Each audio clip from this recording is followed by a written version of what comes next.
Hi, ladies. Thank you for tuning in to Tell the Truth on Your Identity. On this episode today, we'll be speaking with Crystal. And without further ado, here she is. Hey, everyone. I am Crystal DeBerry, a licensed clinical social worker from Memphis, Tennessee. I am currently obtaining my doctoral degree from the University of Southern California, USC. Fight on, right? I teach for two local universities here in the social work department, the University of Memphis as well as Union University. I also birthed a 501c3 nonprofit, as well as I own Develop Clinical Strategies, which is counseling mental health agency. My primary target population is those affected by incarceration. Because a couple of years ago, my husband didn't go to prison. So God, gave me the instruction to birth this 501c3. And so I did, as well as de novo to service this population. Last but not least, I am a mother of five kids. And it's crazy, right? Going through all of this that we're going through right now with this global crisis. Yeah. So for those of us parents that are stuck in the house with these children, we need to make sure we send great teacher gifts at the end of the school year because I think we're learning a lot about our kids being stuck in the home with them. Absolutely. And how is it though with all 5 kids at home? Oh my gosh. So their ages, right? I only have one boy. He's my oldest, 14, Wow. and then the rest are girls. They're 12, 6, 2, and 10 months old.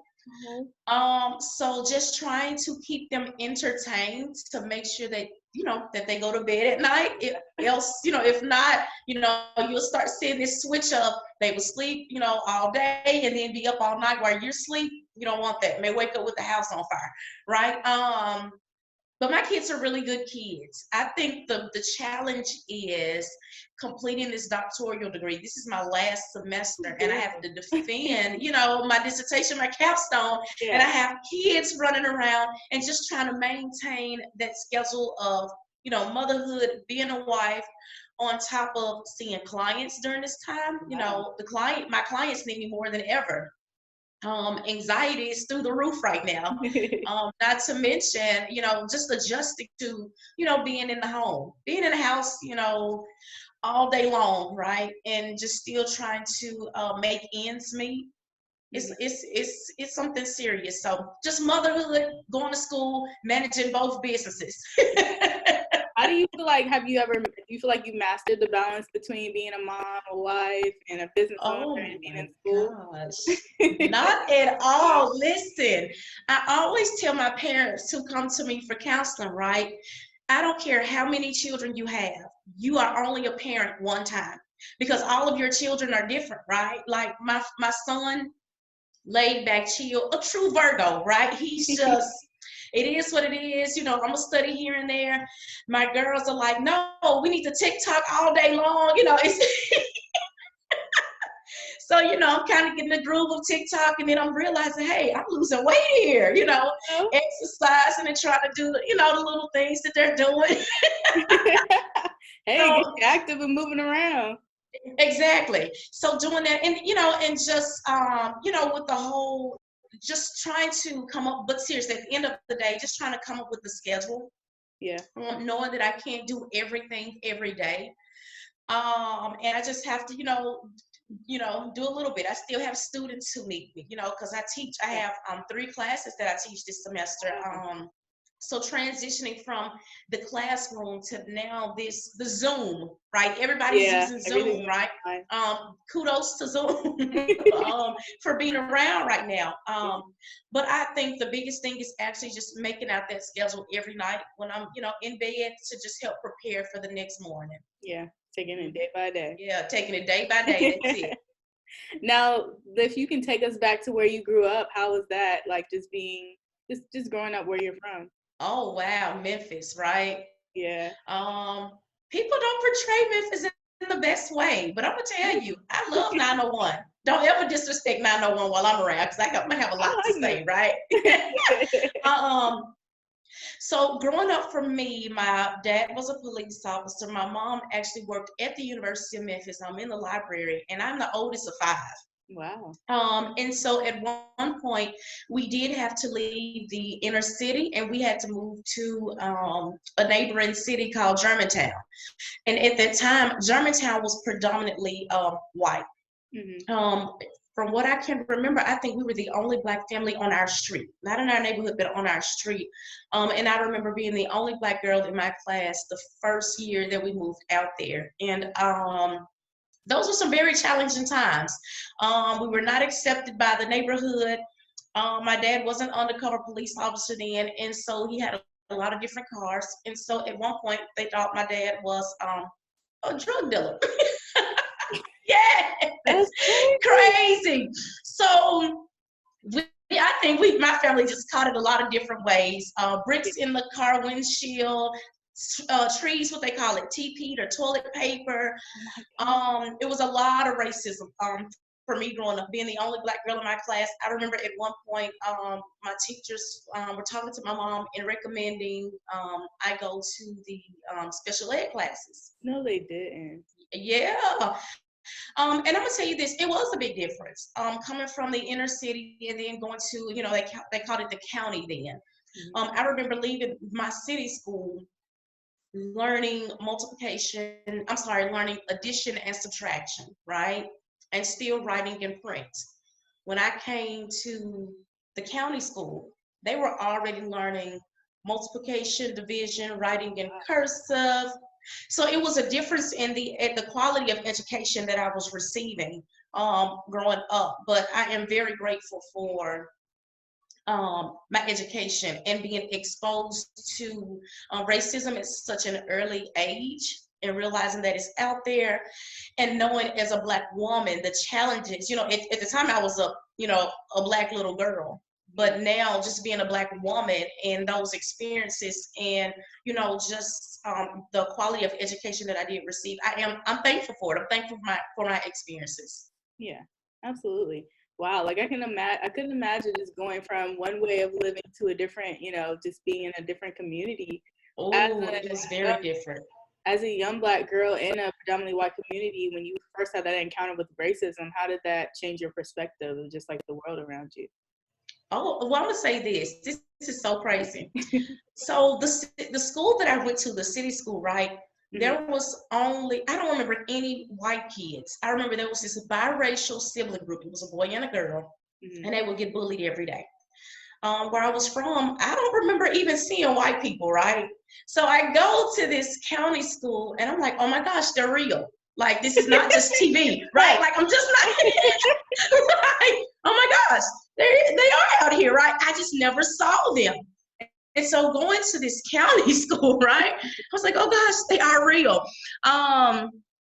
It was very scary. It was terrifying. I was only in the 3rd grade. And so I think for my mom to have to explain to me that, they're really not accepting of us because of our color. Oh my gosh. It was again, I'm a little girl, right? So it was terrifying. But at the same time, it was just like, okay, I realize now my position in the world. Right? It was, again, a whole new experience.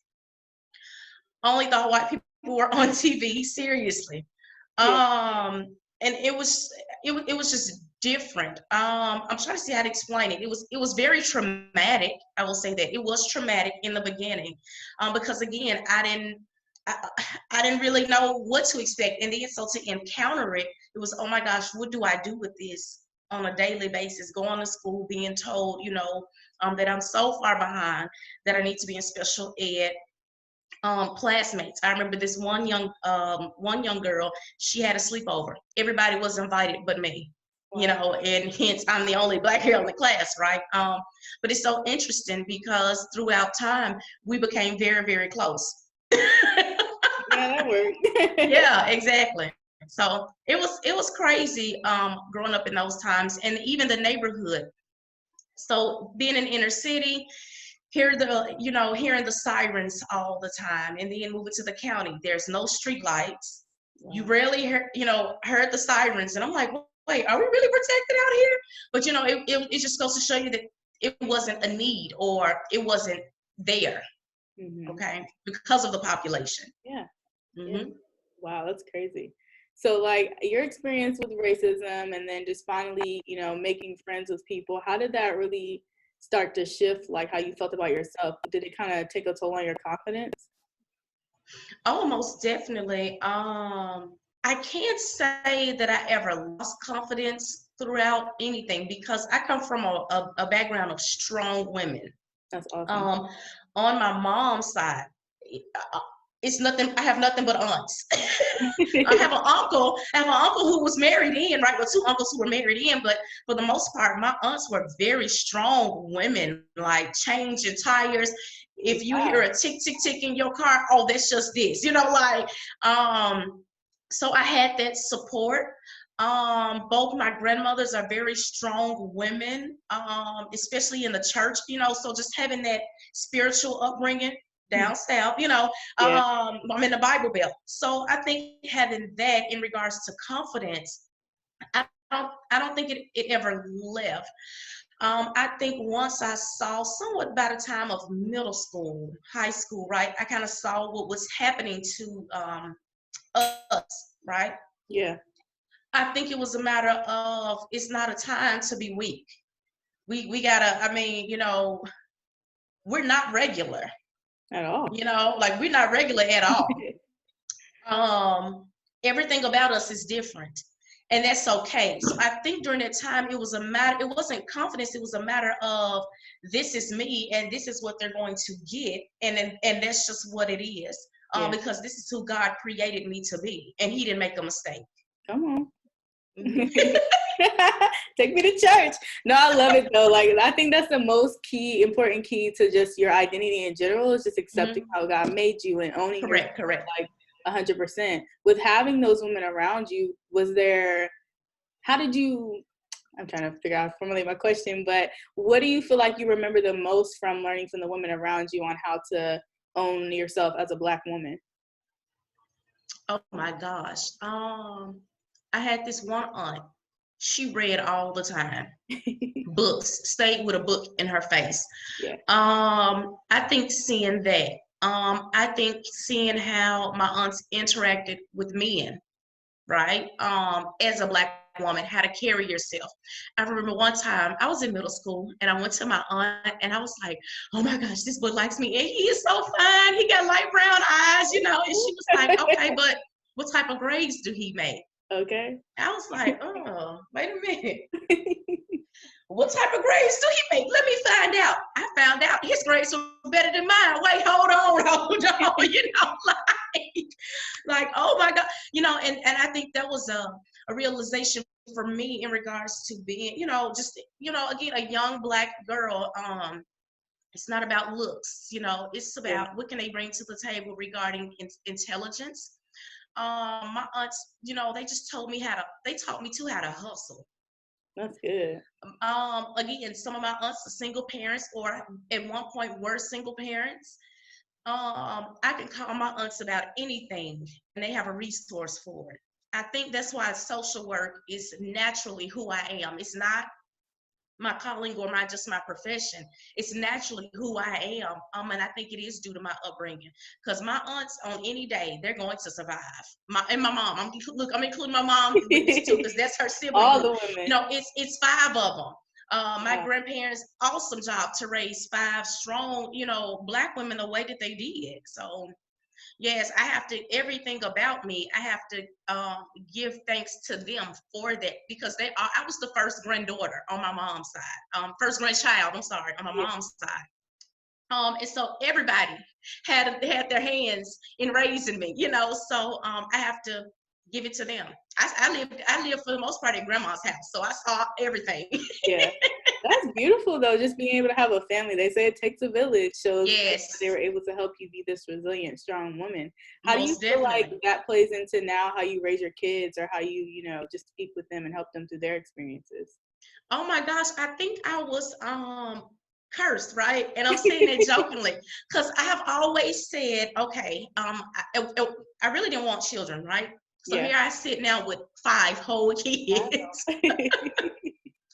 And I've always said, if I did adopt, I would only adopt boys. Wow. I had my son. I'm like, okay. And then the next 4 were all girls. And it's so funny because I see how naturally all of my girls are so aggressive. I don't think I'm worried about them dating. I'm worried about who they are going to date, because I'm like, oh my gosh, girls are almost just like me. Very, we're just aggressive, right? In everything that they do. So I love it. Even though sometimes it backfires on me, right? Because when they're trying to take up for themselves, they have an answer for everything.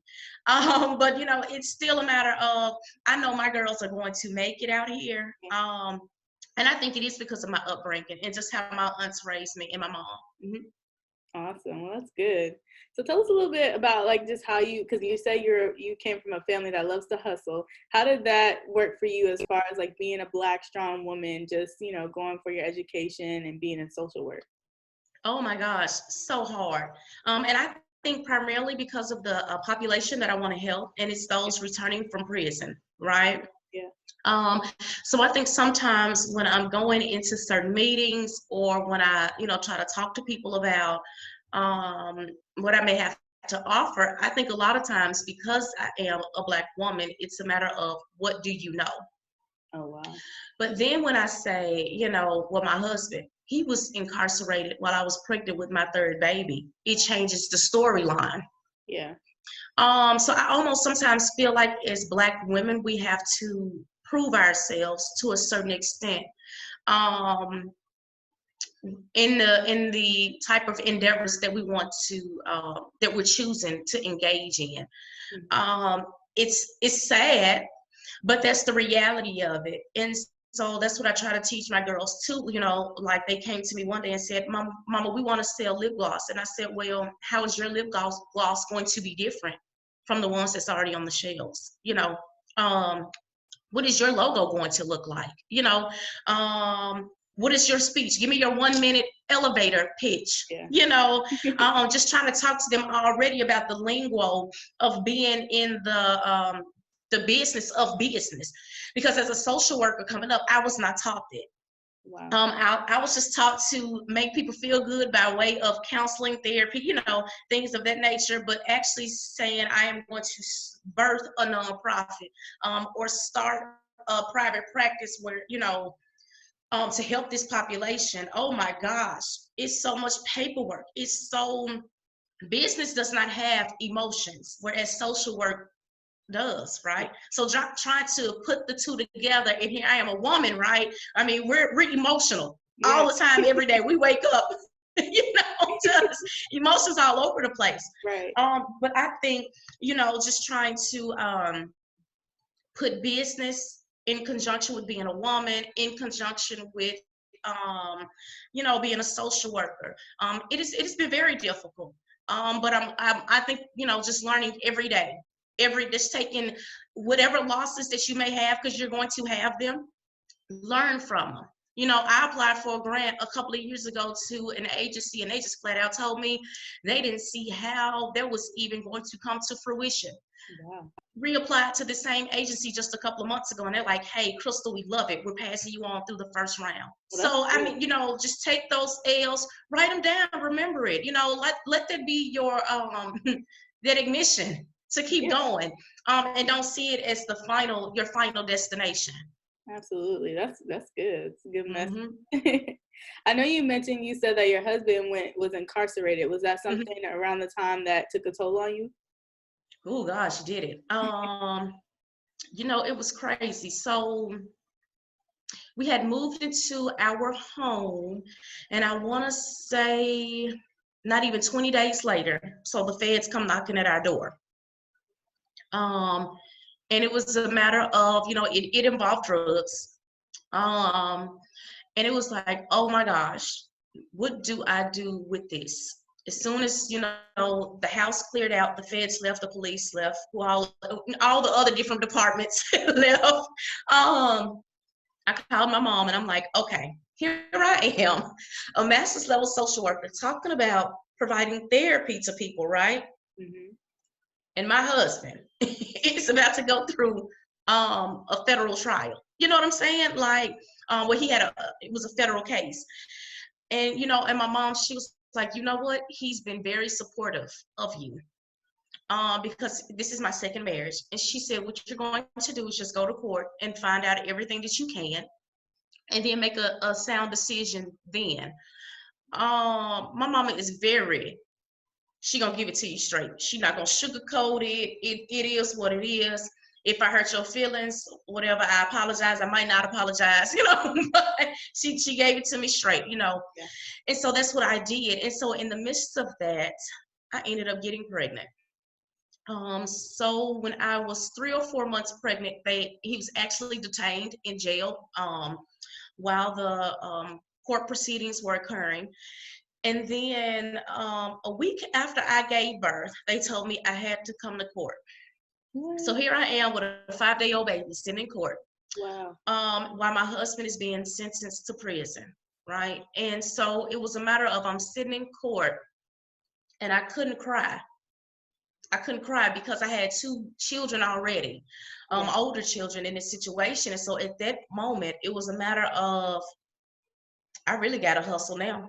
It's me and 3 kids, and just seeing the injustice of the system and how it works. Oh, it is, oh my gosh, for people that have never been a part of the system, you could not even imagine how good it gets with them. Okay.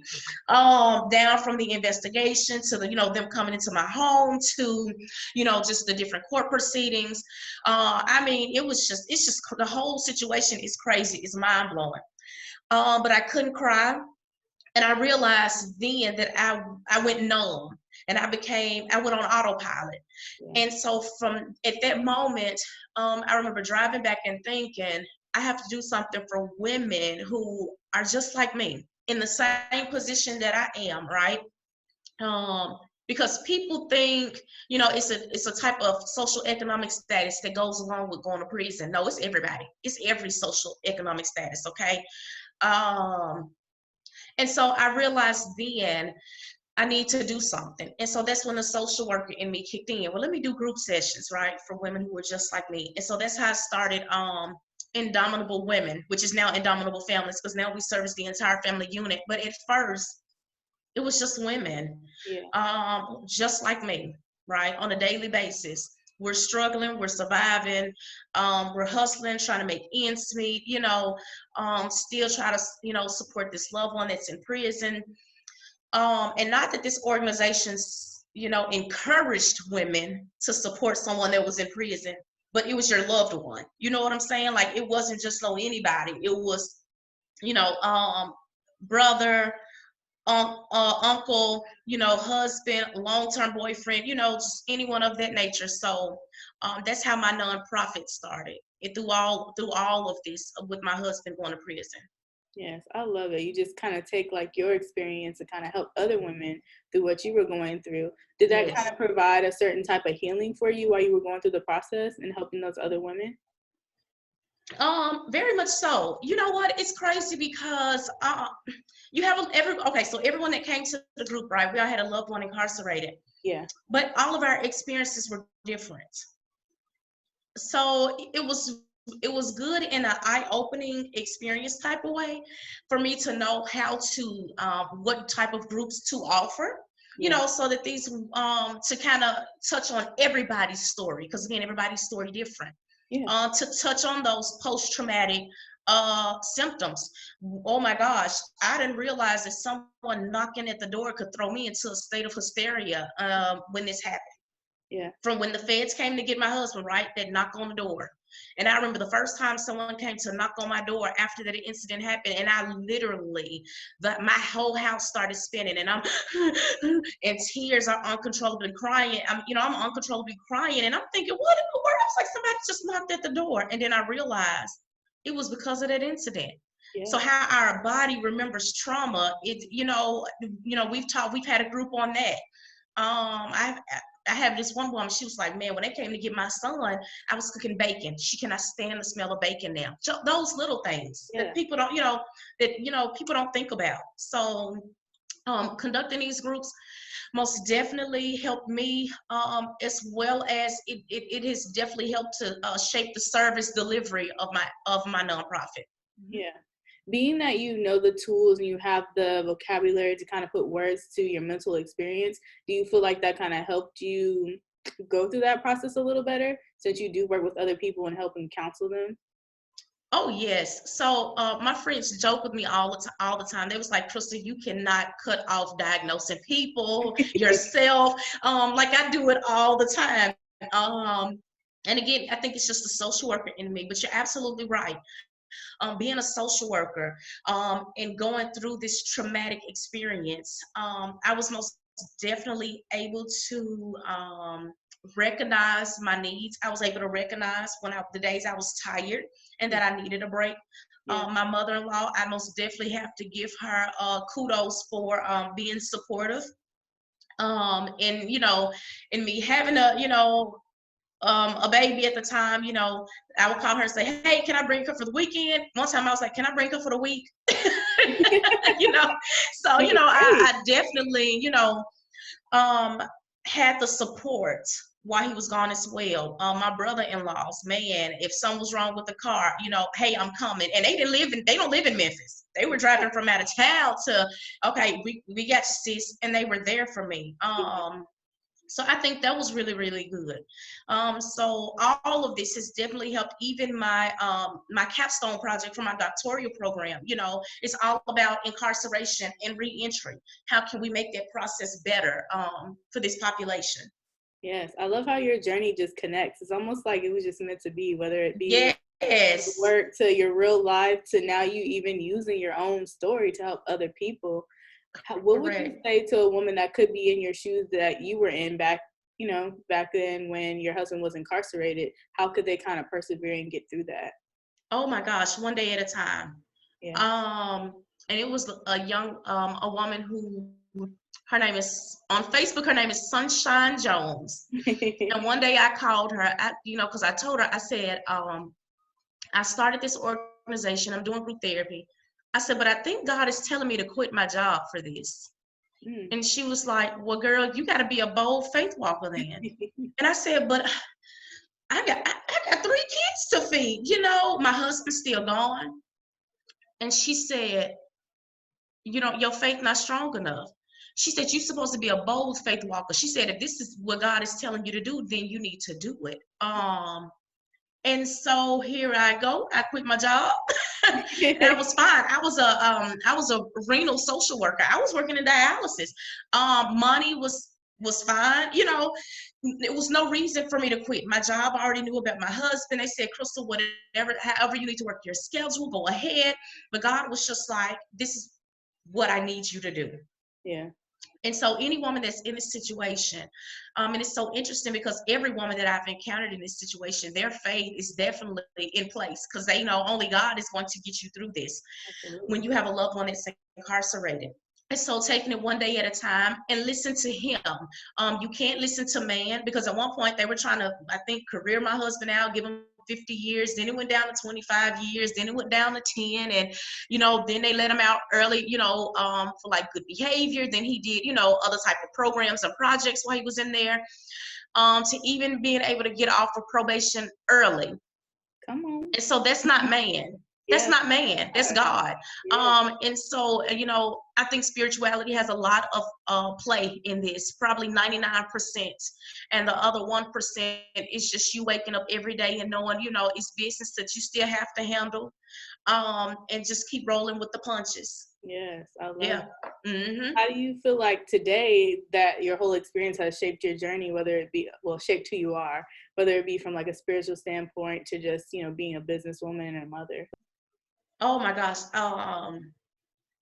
I think I have become a little bit more, I don't want to say cutthroat because I'm not a beast. I don't want to say cutthroat. But seriously, I notice now when I go into meetings, my approach is a little different. I realized that I do have to leave the emotion part at the door, and I have to come in with numbers. I have to come in business focused. I have to come in knowing that whatever is said to me, I need to take it and learn from it and not take it personal. Yeah. That's it. Don't take anything personal. When the feds came to my house, I had to realize they were doing their job, right? Yeah. Going to court, the attorneys, the judges, they're doing their job. You know, speaking to the probation officers, right? They're doing their job. And my husband actually has some great probation officers, so I have no complaints there with them. They actually did, they were very awesome. So just realizing that everyone has a job and a role to do. And you don't have to take what they're supposed to do personal and think that, you know, again, what they're saying is it. Mm-hmm. Take it and learn from it. Yeah, love it. Mm-hmm. All the journey, everything that you go through is a learning process. What do you feel like is the most valuable thing that you have learned that sticks with you today? Oh my gosh, the most valuable thing that I have learned. Loaded question. So you know what? I love to learn in general, right? So I feel like every day I can learn something. So how do I put everything that I've learned all together? Even if you could pick a top 3. Oh my gosh. You have to stay true to who you are. That would be my first one, right? Okay. I think in telling my story of, I started a nonprofit and we're helping families affected by incarceration. Everybody was like, oh, Crystal, what made you join that organization? And it used to be this commercial, I think it was Hair Club for Men about hair loss. And he was like, I'm not only a client, I'm the president. And so I would have to tell people, no, I'm not an employee. I'm the founder because I have been affected by incarceration. My husband, so, that whole thing of I'm not only, a client, I'm the president, this is, my husband has gone to prison, and I'm not ashamed to say that because it's all too common, and it is something that definitely needs to stop in regards to mass incarceration. So I've definitely learned to accept who I am and my identity, and that no one else can be Crystal and no one else can do what Crystal does. Just like you, right? No one can be Ashley and no one can do what Ashley is doing. I don't care how similar it may seem. All of us have a different approach or a different sprinkle of something to add to it, right? So that would be the first thing I've learned, that there's only one me. The second thing, oh my gosh,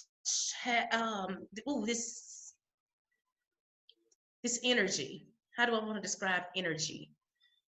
You have to protect it. Learning to protect your energy. You can't just let anybody in it, and that includes family. Even if that means letting people go that you had long-term relationships with. You have to protect your energy because every day is a part of your journey and you can't take it for granted. It's a building block of just, to the end of time for you. Every day that we wake up is not an accident. It's not a mistake, right? It's very purposeful, and we have to make sure we take ownership of that day. What else have I learned? My kids. I have to say something about my children because I really thought that I would always be a career student. Okay, so even after I get my doctoral degree, I said when my baby turns 5, I think I'm gonna go to law school, only just because of the population that I serve, right? Yeah. I think it's only befitting at this point. My doctoral degree, research, it's gearing me up for this whole law part of my life. It's interesting because I actually went to an event. And a week prior, I told my husband I wasn't going to go to law school. I'm tired, right? I'm in school. When I started my doctoral program, my 4th baby was about 5 or 6 months old, and now I'm completing my doctoral program with my baby. She will be 11 months old, my 5th one, right? Wow. And so I remember telling my husband, I'm tired, I'm not going back to school. I went to this event, and this man didn't know me from no one. Do you hear me? Never met me. And he was like, oh, you must be a lawyer. And I said, no. He said, oh, baby girl. He said, you're supposed to be. I said, no. I just told my husband I was not going back to school. What are you talking about, right? And he said, no, I'm dead serious. He said, you're supposed to be an attorney, and you're going to get cases that no one else is going to want to touch. And I called my husband, and keep in mind, this event was supposed to be a self-care event, but I left with my anxiety all up, and I'm like, oh man, you know, I'm calling my husband before I could put the keys in ignition. I said, babe, this man just said I'm supposed to be an attorney. He said, well, I guess you got to go to law school. So, the one thing you said. You know, so, you know, again, relating it back to just having to protect your energy, because it's things that we have to do. You know, it's places that we're, you know, we have to go, and just protecting your energy, because God is going to give you a supernatural energy to do what He has called you to do. I would have never imagined having 5 kids, being able to complete a doctoral degree, still teach, and then still to manage 2 jobs, like 2 organizations, that it's all on me if they fail. Yeah. That's a supernatural energy. Yeah. And I think it just comes from protecting energy that I can see. All right, because that supernatural energy is something you can't explain at all. But if you're waking up and you are making sure that you're listening to Him, you know, making sure, you know, He's guiding your footsteps, He's going to give you this supernatural energy that you can't explain to fulfill your mission while you're put here. Absolutely. Mm-hmm. I love that. I love that you are so like conscious of your calling and just being able to understand where you're supposed to go, because we're all here for a reason, like you were saying. And I just love that. And I really appreciate you sharing your journey with us and just being able to just, you know, allow other women to know that they're not by themselves, especially if they're going through the same experiences. Correct. Yes. Well, how can we keep up with you and your organizations and everything? Oh my gosh, let me see, where do I start? I guess the easiest way, look, if you want to contact Indomitable Families Affected by Incarceration, or even de novo clinical strategies, I guess the best way to contact me would be just deberry.crystal@yahoo.com. That's DEBERRY.CRYSTAL@yahoo.com. That would be the easiest, because I have about 5, 6, 7 different emails, about 8 different phone numbers. And so contact number would be 901-515-6367. Indomitable and de novo both have Facebook pages, so just type the name in, you will find us. Indomitable does have an Instagram as well. It's Indomitable WOM, Indomitable WOM, because they wouldn't let me put the whole thing. As well as Twitter. I think it's the same thing, Indomitable WOM as well. Great. Well, I'll make sure that I'll put all the details in the description so they can just click straight there. But thank you so much for this interview. I truly appreciate you. Thank you for you know, just developing this platform for us. It's needed. Yes, thank you so much, Ashley. I appreciate